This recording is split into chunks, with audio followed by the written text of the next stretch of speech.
Hello, everyone. Okay, we are already heading into our final writing project. And this project, I love this project because you've already done all of the work and preparation to get you ready for the writing of this final argument. And before I get into this module and the assignment, I want to go back over here and look at our schedule. So we're in the blue now. Okay, we're in the final stretch, and there's only going to be, before the final, we've got a couple assignments to turn in, and then we get to the peer review. These assignments will help you. I'm not giving you a whole lot to submit, but just some key things that are very helpful that will directly tie into and enhance your ability to write this project. One thing I wanted to point out is this AP 11 was coming up too fast, so I've moved it to be due on the 22nd, so next Monday instead of Friday. Okay, so let's go back in here and look at what we're doing. So now, after we have identified an issue or behavior that was socially relevant in our first project, we identified it, that's important. We relied on personal witness, personal experience, which is really important and really valid types of evidence to support an argument. And then in our writing project 2, we kind of expanded our research out to include other experts who have also written about this issue or phenomenon, this behavior that we identified. And we wrote up a report. We were objective. We kind of suspended our judgment, or at least withheld it for a little while, and just simply reported and analyzed and studied what other experts have to say about this issue. So at this point, and I know it's been fast, but at this point, you have this really solid foundation of knowledge about this issue. And because of that knowledge, you should have some pretty strong opinions on the issue, maybe what should be done, what it looks like, what is happening because of it. And now is your chance to make that argument and to pick a very specific intended audience who needs to be persuaded of your opinions and at least recognize that your opinions are valid. So let's look at this really quickly. I'm not going to say a whole lot about this because I have a little video here about this targeted persuasion, but we are writing an argument. We are picking an intended audience of people who need persuading. We are not going to preach to the choir. We are not going to write for people who already agree with us. We're going to pick a specific group of people who need to be persuaded. And that audience awareness and having that audience awareness, no matter what we are writing, makes the difference between a very watered down, generic, boring piece of writing and one that is really compelling. When we pick a very specific audience to persuade, we are then able to cater the type of writing, the style, the tone, the type of evidence we bring in a way that really would appeal to that specific audience. Okay, and so that makes it so much more powerful. And so that's one of the main things we're focusing on here. And you can take anything from your earlier essays and use it in this final essay. Granted, you will need to adjust it. You will need to revise it because this is a very different type of essay. It's a very different genre than our writing project 1 and our writing project 2. And you are writing to a very different audience. And so you're going to need to change your earlier material, but you can bring in some of that earlier material. But we are going to write an argumentative essay where we persuade someone of our opinion concerning this same issue that we have been studying all semester long. So read over this and get to know what is expected. And I'm going to bump right back out here to the module to look at the overview because we have a lot of learning material, a lot of instructional content here. And there's going to be just the 3 submissions before, well, really just 2 submissions before we get to the rough draft. But all of these different aspects of the writing is going to be measured in the final essay. All right. So first of all, this is important content on audience analysis and awareness. Whenever we write to anyone, it is important to understand who we are writing to and to cater our writing to that audience. And then there's learning material on how to integrate sources into our writing in a meaningful way. We don't want to just cut and paste content from sources and plaster it into our essays, into our writing, because that never becomes ours. It's always the reader experience of a bunch of cut and paste quotes is disjointed, and it never is cohesive, and it's awkward. We really want to integrate material from sources, whether they are short and meaningful quote-worthy quotes or just summary and ideas and data. We want to really integrate it into our writing.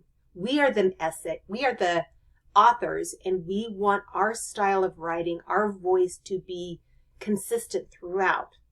And then finally, there's content on how to organize an argument, how to make claims, bring in the evidence, and then discuss that evidence and explain that evidence for our audience. A lot of times that final explanation is skipped over, and that's where the real persuasion happens, in that final evidence. And then we have our submissions. So I'm going to go through here really quickly. Audience awareness, writing for a targeted audience. This is a fantastic little video. Please watch that. And then look at these examples. Okay? These are 2 examples of publications where 2 different authors have written to 2 very different audiences about the exact same thing. They're making the exact same argument, but they are catering their writing to 2 very different audiences. This first one is written by a Reverend Jim Ball, and he's published this in Creation Care, a Christian Environmental Quarterly. And so he is writing to a Christian audience. And both of these people are arguing on trying to persuade their audience to act on climate change. And so how does he cater his argument to that audience? How does he use references that his audience would appreciate? How does he use language that his audience would recognize and feel comfortable with? How does he write in a style that would be meaningful for his audience? Okay, the second one, they're making the exact same argument. This is written by Sierra Club, which is basically a group of wealthy tree huggers in the Pacific Northwest. And they are writing to their own people. And so they are writing to people who are wealthy, who are involved in politics, who are business owners who care about money. How do they cater their argument to that audience? What kind of evidence do they bring in? What kind of jargon do they use? What kind of language? Look at how each of these cater their argument to their audience, because those choices make their argument so much more meaningful and powerful. And that's just a great example. Next, we're going to get into how to integrate those content. This is just great information on how to use summary and paraphrasing and quotes, and using quotes meaningfully. Read that over, and then this following page is a fantastic video on how to, that I stole from ASU, but how to integrate quotes into our writing, and so they become part of our writing and not something separate. And there's a specific method called swag that is really key, and watch the video, but I also share an example here of how to do it with a quote that I have used from a Bruce Ballinger. And setting up the stage, preparing your audience for the upcoming quote, using the actual words, always attributing a quote in the sentence, not just in citation. Whenever you quote someone, granted, that quote better be quote worthy. It had better be something that you can't put into your own words without losing the strength of it. But then you always need to attribute it to who you are quoting. Okay? And then here's the moneymaker, going into detail after, explaining it, expounding upon it. And then here's an example. Then finally, we get into how to support our arguments. What is the way, the manner in which we can organize an argument? Okay? And we've got our thesis, and I've got down here a little slideshow on some thesis points, how to write a good thesis. But we've got, and we've got our thesis is the main point, but even in the body of our argument, we're going to have small opinions, topic sentences where we are sharing opinions. And we are always going to bring in evidence. Anytime we make a claim or share an opinion, we have to bring in that evidence. We have to analyze that evidence, explain it, and then tie it to the thesis. Don't think that the audience is going to make the connection between some quote or some data that you bring in from a source or some experience that you've had and the point you're making. Okay? It makes sense to you because you know what you're thinking. They don't have access to your head. Your reader doesn't have access to your mind. Everybody's lived experience is so different that we see things very different, and you need to explain your point and your connections to your audience so that they can understand, so they see the connection. Don't ever end a paragraph with a quote or with data from a summary or from a source without coming in and explaining that to your audience. And so here's just a quick little video or little slideshow where I talk about the importance of organizing an argument, making order out of chaos. Okay? And what is a thesis statement? What isn't a thesis statement? And I kind of go through this MEATT, this MEAT acronym as a method of organizing. Okay? And so you're going to have your main supporting idea. Then you're going to bring in the evidence, the analysis, tie to thesis. Second supporting claim, evidence, analysis, tie to thesis. It seems formulaic, but this is the best way to make a compelling argument. So look over that. I then have some examples of, connecting dots, explaining how to explain to your audience. And I include here some very obvious, ways to connect the dots, like Carlos should take his umbrella to school today because there's a forecast suggesting 90% chance of rain. Okay, you could think your audience will make the connection, but it's really helpful for you to actually visualize and speak the connection so that it becomes less unconscious and more conscious. Okay, so Carlos should take the umbrella so he doesn't get wet. Okay, that's obvious, but the more we actually name it, the more, and there's several of these examples, the more we can, I'm going to go in here and apply that same logic, that same pattern to the more complex types of evidence.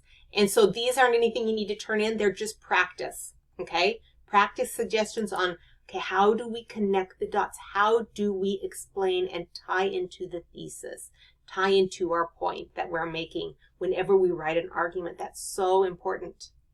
And then this is a fantastic TED Talk. And in this TED Talk, Malcolm Gladwell uses the same type of MEAT organization, that acronym, on how to organize his argument. Look it over, and this is a little outline of what he does, and become familiar with that method of argument, following up with evidence. Okay? And then there's some really great handouts on writing introductions and writing conclusions. And then we get into the actual assignments for this week. This is going to be an audience analysis worksheet. And I'm going to ask you to pick your audience, name your specific audience. It can be, okay, a group, the high schoolers that go to my high school. It can be, okay, people in my congregation, but it has to be specific. It will never be anybody who cares about this. I want you to pick a specific audience, and then you're going to look at them. What do they know? What do they care about? What do they value? And then you're going to come up with an avatar. If you look down here, there's an example of an avatar. You're going to create a person who will represent your audience, who you are going to persuade. And the more detailed that person is, the easier it is going to be to cater your argument to that person. And then I'm going to ask you to use the MEAT method to write your own little outline for your plans. And then we're going to get into the peer review next week or towards the end of the week. Okay? And so I know it's quick, but you've already done all of the material for the work for this. So you're going to do a fantastic job. I just know it. Okay? Have a great week.